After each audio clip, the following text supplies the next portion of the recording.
tell you the way it is. So all this week we're letting local reporters tell you what it's like in their backyard. Harvey Clark of WCAU covers drugs and their effects on the Philly neighborhoods. He joins us this morning. Good morning. Thank you for having me. I understand that the residents of not only this area but a lot of parts of Philadelphia pushed you into covering this story. You got to do more. You got to cover this. That's the absolute truth, Kathleen. A 13-year-old boy was killed on 8th and Butler, which is just a few blocks from here. And mothers in that neighborhood told me over and over and over and again and called over and over and over again and said, you have to come down here and do something. What we found when we got there were 15 or 20 drug dealers open on the corner selling what they call blue tape, the best cocaine in town, like you sell beer at a baseball game. How long ago was this? This was in 1985, about 4 years ago.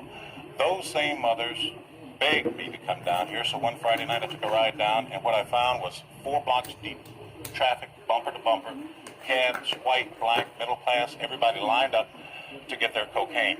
8th and Butler became the national symbol of what some of the cities were involved in, and that is where Philadelphia's war on drugs began.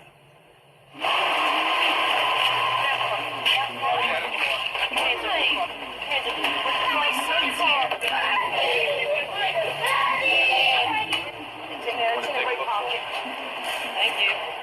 President Bush may have declared a war on drugs last week, but Philadelphia declared its own war nearly 4 years ago, when hidden CBS television cameras were set up on one street corner to record drug traffic. This corner, 8th and Butler, quickly became known as Philadelphia's worst address, where drug dealers openly hawked drugs on street corners like beer at a baseball game. It became a national symbol of the arrogance of the cocaine dealers and the desperation of cocaine users. Those bullets don't have nobody's name on them. So let's get out the way. Put the lights out and get down. This year has been the most violent in Philadelphia's 4-year battle. 99 people have been gunned down in drug-related homicides. The bullets have no special targets. They have killed children, innocent victims, they've broken families, and experts tell us not to believe it will get better anytime soon. You think that you're going to see more violence until this whole thing shakes out. Once it shakes out, the violence will decrease. Both city officials and police have gotten aggressive. They've physically gone in and sealed up crack houses with cinder blocks. But they can't keep the drug dealers out. Last week, they were forced to tear down a city block just to stop the drug sales. The drug market reopened that same night. So what was the crack vial? See all the caps on the floor, blue caps, green caps. It's reported that a $10,000 investment in coke can yield $1 million return in just 1 week. For many, that's a proposition that they cannot say no to. We got dreams, but they're never gonna come true. So we try, but when we're gonna go out there look for a job, they're like, you need this, you need that, and then I'm fun. Police on the front line admit that it's virtually impossible to keep up. Say I lock one of these guys up, he's selling drugs. By the time I get downtown, they have somebody else selling drugs to the same guy here. Doesn't matter. It's a charade. But amidst all of the violence, officials are saying that there is one positive force, and it's not related to federal money or manpower, but to people.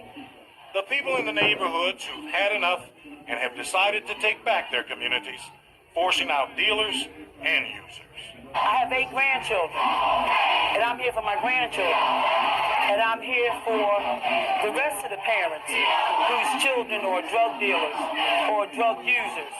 And we have to take the responsibility of our grandchildren. And so in neighborhoods throughout Philadelphia, people are fighting back, fighting for their lives and the future.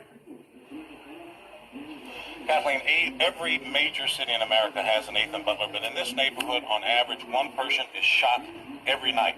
And now that we have the communities involved, I don't think that they're getting the support from the police, the mayor, and the city council as they should be getting, because they have to fight the war with the bad guys. Is it a matter of more than money?